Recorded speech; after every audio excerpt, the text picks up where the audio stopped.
When one is horrible, it means that there is nothing that is objectively good and progressive that will come out of such individual. If you have been convicted of an offense before and you have been pardoned, and anybody is trying to bring that up against you and calling you a convict, you have the power to sue that person for defamation. Justice must not only be done, but it must be seen by all to have been manifestly done. Every citizen has a right and every citizen has an obligation. That a plea of ultra-virus acquit or convict is very different from the plea of pardon. Trespass is that act that interferes with the peaceful. No matter how minute of this right, no matter how minute. Who comes to equity must come with clean hands.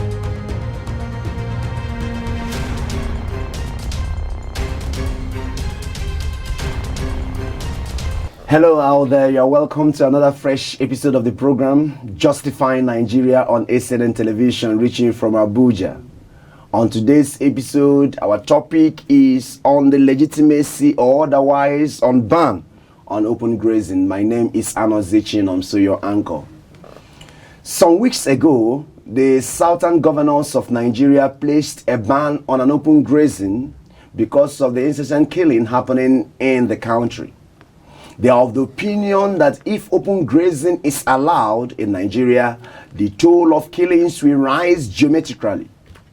However, the presidency, through the Attorney General of Federation and Minister of Justice, Abubakar Malami, proclaimed the actions and decisions of the southern governors unconstitutional. Since then, it has been a barrage condemnation, cacophony of reactions, and bashing from Nigeria elites and legal luminaries that Abubakar Malami goofed both in legal and natural sense. The question now is, what is this ban on open grazing? Do you think that Abubakar Malami was right in law declaring the decision of the southern governors unconstitutional? Do you think that the southern governors erred in law on placing the ban on an open grazing? With me in the studio to address all these issues is Barrister James Nzagu. Barrister James Nzagu is the principal partner of Big Bruce Legal and also a member of Unity Bar here in Abuja. You are welcome to the program, sir. Thank you, sir, for having me. Thank you so much, Barrister James. We talk about open grazing. That's the rave of the moment now, and oftentimes we might not understand what is open grazing is all about. Before we now delve decisively in our discussion, what is this open grazing? Okay, thank you so much. Open grazing is an old practice. Note the word old practice. It's an old practice of roaming ruminants in the bushes, in the plains, and in the farms in search of pasture. It is an old practice. And in our Africa, open grazing has been there for over 100 years. In Africa generally, over 100 years, and in Nigeria in particular.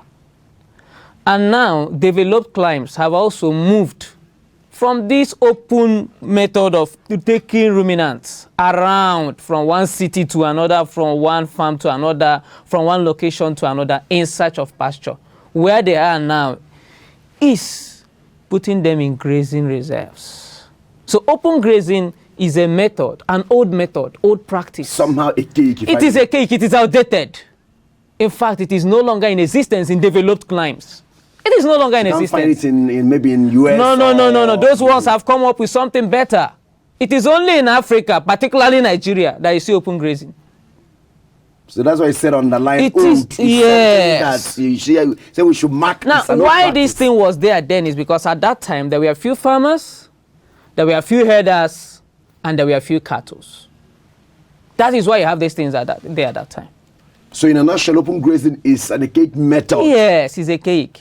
It's outdated. Thank you very much. Now, based on that, we know what open grazing is all about. And a few weeks ago, we saw what the issue of open grazing, how it was banned and all that. But let me ask, this open grazing, this decision to ban it by Southern Governor, don't you think is an infringement of right of movement of citizens under Constitution? Because these cattle rearers, they have people rearing them. And when you now ban it, automatically you are restricting those people's movement. Don't you think it is an infringement of fundamental human rights on those headers? I have read chapter 4 of the Constitution over and over again, trying to see where the ban on open grazing infringed any section of the Constitution. I have not. It does not in any way infringe any right of any citizen as encapsulated in chapter 4 of the 1990 Constitution as amended. Now, the freedom of movement, you said is, please, let me read. Okay. Let me read that section 41. It says, every citizen, section 41 of the 1999 Constitution as amended, every citizen in Nigeria is entitled to move freely throughout Nigeria and to reside in any part thereof. Move freely and to reside in every part, but not the word every citizen. Now, the movement you are talking about is for citizens and not for cattle. Not every cattle shall have freedom to move about. It is every citizen. So it does not infringe the right of anybody. But I said every citizen, am I correct? He said the Constitution, not me. The Constitution. Okay. It says every citizen of Nigeria, every citizen, not every cattle of Nigeria. But those cattle, they are being... Yes, if the rearers want to move on their own, they can move, but the cattle should remain where it is. So it does not in any way infringe any right of movement. The rearers can be paraded, they can parade the streets, but once their cattle enters, they are going against the law of the state. So the Constitution is not, the ban have not in any way infringed the right of movement. If the governors say, yes, we want, you can come, that is the Constitution, they have right to move, they have right to reside, but don't graze. What is there? It is very simple. Carry your cow, go there, buy a land, and then start raising them inside, fence it and start raising them inside the place. Nobody will disturb them. But the moment he hits the street, they have committed an offense and they will be prosecuted for it. So the ban on open grazing does not in any way, I state it categorically, I have searched, I have read, I have not seen where the Constitution has been any provision of the Constitution has been breached. Now, sir, you said if the citizens or the rearers or the headers want to move, they can move. They can move, but not with their cattle. Their movement cannot be restricted. Can they move? That is why they should put it in trailer, get to the place where they are going to. Then when they get there, they buy a land and acquire and put it inside the fence. It put it there, rear their cattle there. But the moment it hits the street, they have committed an offense against the state. And the ban does not infringe. It does not. Movement. He didn't say the cattle rearers should not move. He said the cattle open grazing. What are you grazing? Is it human you are grazing? Now, what is your take then on the statement and declaration of Attorney General Minister of Justice, Madam, that is unconstitutional? It's unfortunate. I don't really want to go there because it is most embarrassing. That statement coming from the elected advocate of Nigeria, remember? Sir, elected office of the Attorney General of the Federation, saying that it is. If the governors have come together and made the proclamation, if you want to challenge, you go to court. But him coming to say, with all due respect to his office, I will say that he does not understand the provisions of the Constitution. With all due respect to his office. Why do you say so? Because of from the section I've just read, it's not saying every cattle of Nigeria. What he says, every citizen is the cattle a citizen. Can a cattle be a citizen? Is a cattle a human being? I don't think it was making sense, Barrister. He was saying that if you stop them, then some people that are in the northern parts... Let me take you on that. Let me take you on that. All those things. Hold on. Does the spare parts have legs? No, answer me, sir. Does the spare parts have legs? No, let him answer the question. No, the spare parts do not have legs. Do they carry them on the street about? Do they enter bushes? Do they eat people's crops? Do they destroy agricultural crops? No. These people go to in obedience to and in exercise of their rights in section 41. Now, these people go to the north or wherever they decide to settle. The people from the south or wherever they are coming from, they go there, they buy land, they pay ground rate, they pay tenement rate, they build, they develop. They don't take people's land by force. They don't trespass into anybody's farmland. They don't destroy anybody's crops. And these papers are not being moved on the street. They don't dirty the streets. They are in a particular place. So if anybody is saying that, let him go, let these people, the cattle rearers, the headers, let them carry their cow in trucks, go to the south, they can go to Abia State, buy a land, fence it, rear their cows inside there. But putting it on the street, there is a ban on it. If they try it, they'll be prosecuted. They must be prosecuted. It's a criminal offense. They have come out, the state have said this is not possible. Don't do it in our state. They have placed a ban, and anybody that goes contrary to it is a criminal offense, and they should prosecute it. The comparison of spare parts is the most foolish thing I've heard. The comparison of spare parts is the most foolish thing that the speaker, the person we are here will have heard. But we're going to listen more to him when we come back from break. Please do join us again.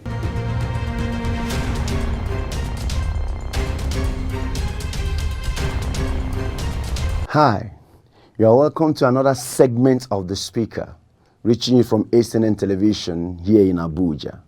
On today's segment, I'm asking you a very powerful question that we should soon find out whether we are living on a caring Nigeria or a grazing Nigeria. My name is Anoze Chinomso. Caring is to show love, affection, and good concern towards someone. Caring, therefore, is an exhibition of empathy, displaying of warmth, affection towards another. Grazing, on the other hand, is negative in nature. It involves brushing and crushing while passing, always and often carried out by livestock. It is therefore correct to say that any nation or society that does not render maximum and desired care to her people, grazing is inevitable. With the kind of unfathomable and inconceivable things happening in Nigeria, I'm moved to ask on whether we are living in a caring Nigeria or grazing Nigeria. It appears that Nigeria is faulting God for making human beings dominate the world. This is because, from the opinions of some individuals in Nigeria, God should have made animals, specifically cows, to dominate man.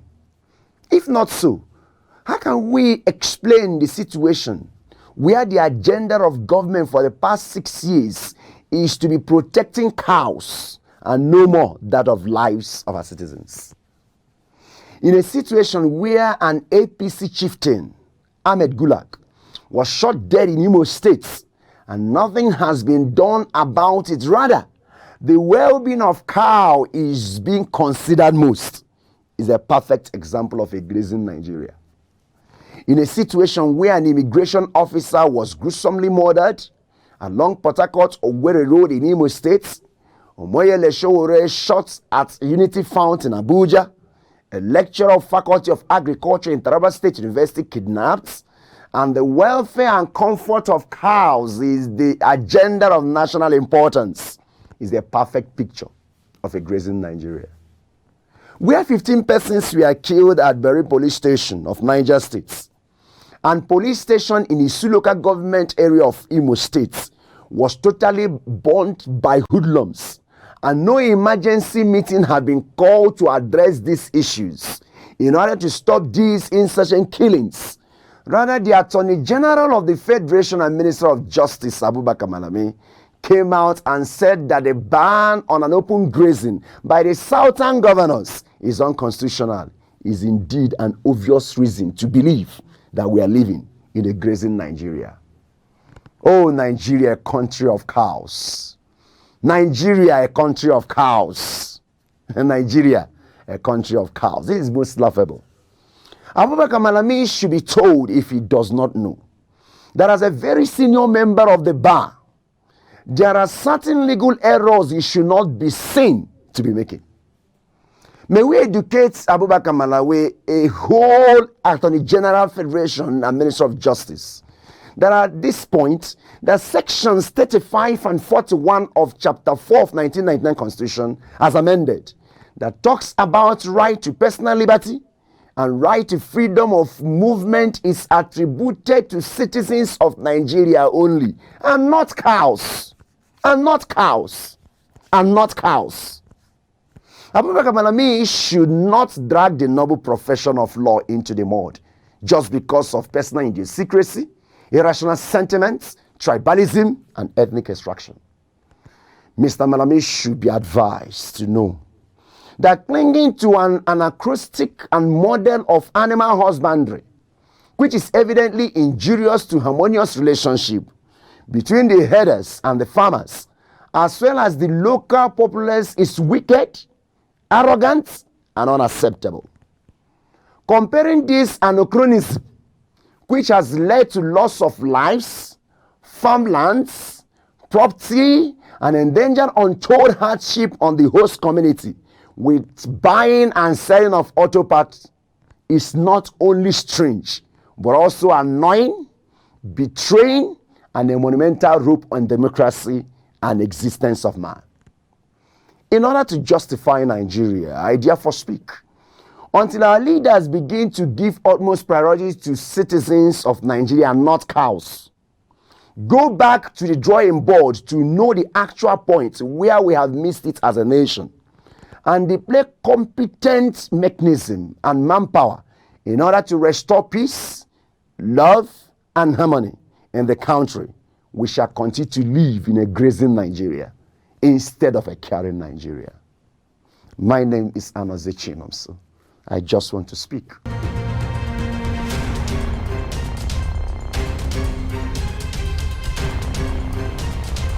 Glad to know you are still there, my esteemed viewers, and we are still here with Barrister Chimson Zagu. Barrister, before we went from break, your statement was the statement or the declaration of the Attorney General and Minister of Justice, with all due respect to his office, that statement is the most foolish thing you ever heard in this century. Yes. Why do you say so? Why do you just say so? Now, just on a nutshell. I believe that someone in his capacity who will respect and revere so much, the Attorney General of the whole Federation, should better educate the masses better, rather than allowing sentiment and ethnicity affect his sense of reason. The Constitution is there. Every common man in Nigeria has a Constitution, and they know the provisions. So what again? So on that basis, that statement and comparison about papers is the most foolish thing I've ever heard. We leave it at that. We leave it at that. Now, looking at the Southern governors, somehow people are praising them, which I know. But under law, do they have the capacity to place a ban? Is it their duty to make laws? They are the chief security officers of the state, you agree, but they are the head of executive and number one citizens of a state. But do they have the capacity in law to make law, let alone placing a ban? Now, I like the thing. There was a statement you made. They are the chief security officers of what? Of the state. And number one. So that is to say that the security of the state is their first assignment. If their state is not secured, any state in the southeast, in the south-south, in the northeast, in the west, that is not safe, hold the governor, who is the chief security officer.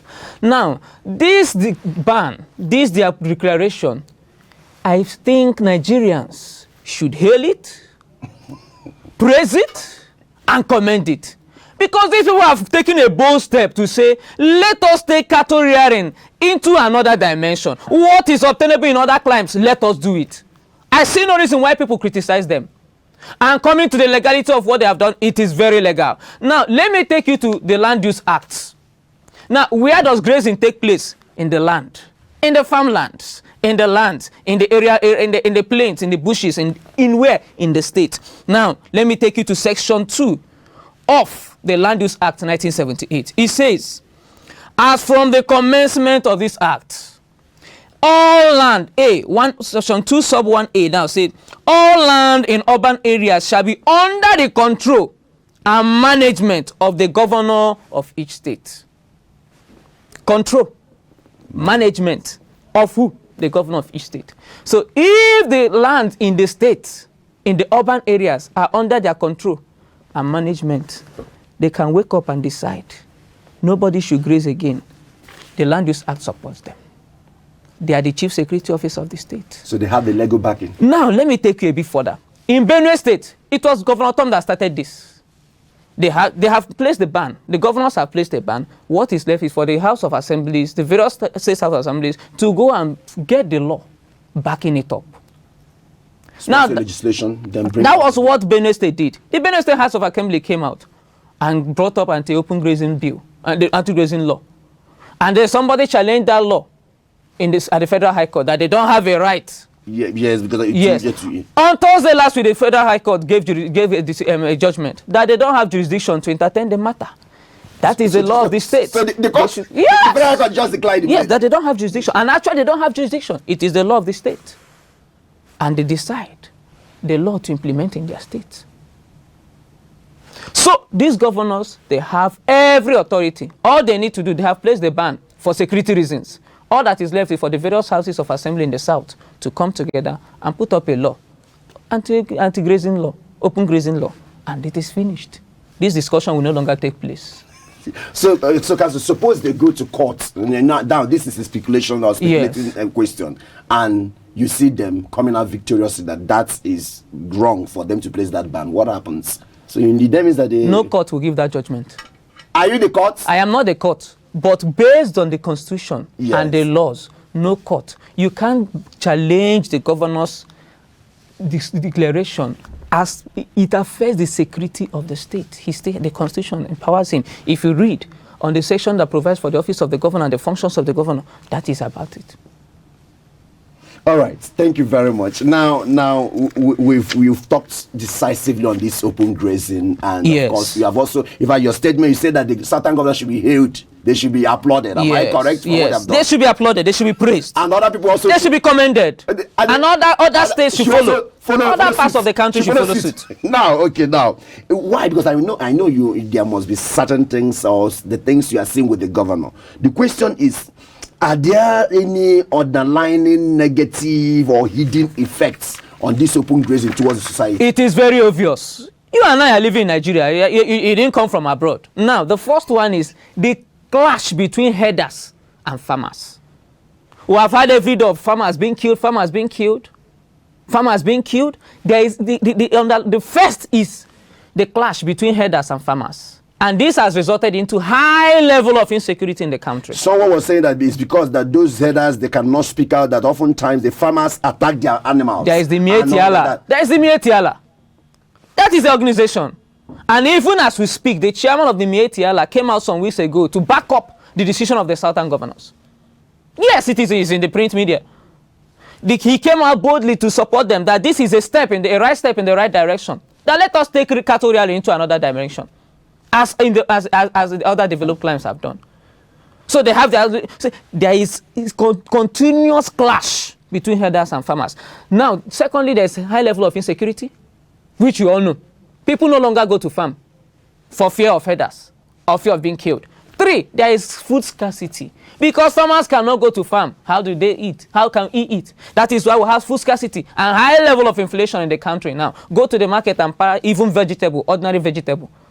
Now, these cattle that you rear in these farms, go there to destroy agricultural products. So it is a very big challenge. Are you saying that it is because of this that the cost of things are high? Not exactly, but part of it.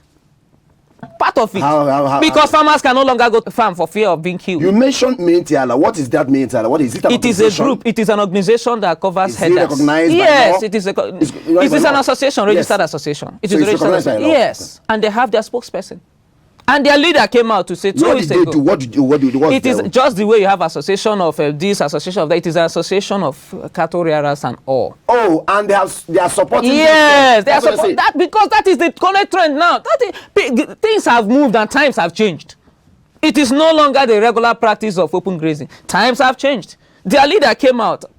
It's on Premium. The Premium Times published it and a number of other newspapers. He said yes, that they should commend these people, the southern governors, for this decision. I think even at some point the northern governors also supported this move. Let us as a country embrace this and move further. Enough of mediocrity. Now, I've seen your passion and all that. Before we go, we just have a few minutes. What's the way forward? What's your advice? Please, I know, I can see your passion. What's it? Because talking without implementation, without any solution, it amounts to nothing. What's the solution? What's the way forward? The way forward is let the federal government come up with grazing reserves. What is that grazing reserve? Now, grazing reserve is a secluded area strictly for grazing. And in this place, they should equip it with hospitals, nomadic schools, modern day slaughter, not what we have. And every facility needed for the grazing of these animals. By the time you have grazing reserve, that is to say, if I am going to the reserve, I know I am going there solely for the purpose of grazing. And let us put an end to open grazing. At least let us solve one aspect of the problem, and then we'll face other challenges we have as a country. Let us just solve one aspect of the problem and face other challenges we have as a country. We want to appreciate you. Thank you, sir. And I know that by God's grace, you've seen your passion the law will see us through and all these things will come to an end. I pray that the Nigerian government and authority will listen to your advice. And I think it's a right step on right direction. Thank you very much for coming. Thank you so much. And next time we will call you, please try to oblige us. By God's grace. We've heard it from him, Barrister Chief Sinsabo. There is no doubt that peace, tranquility, and unity is the dream of every Nigerian, and as such, anything that would truncate the struggle to ensure peace should be discouraged.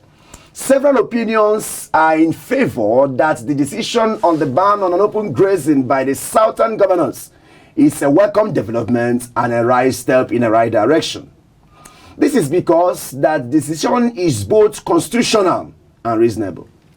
For anybody who is aggrieved on the decision should approach a court of competent jurisdiction and challenge the legality on the ban and also seek for a redress. This is where we draw the curtain on today's episode of Justify Nigeria. Join us same time, same station, on another fresh episode of the program. Until then, my name is Anon Zechinonso, telling you bye for now. When one is horrible, it means that there is nothing that is objectively good and progressive that will come out of such individual. If you have been convicted of an offense before and you have been pardoned, and anybody is trying to bring that up against you and calling you a convict, you have the power to sue that person for defamation.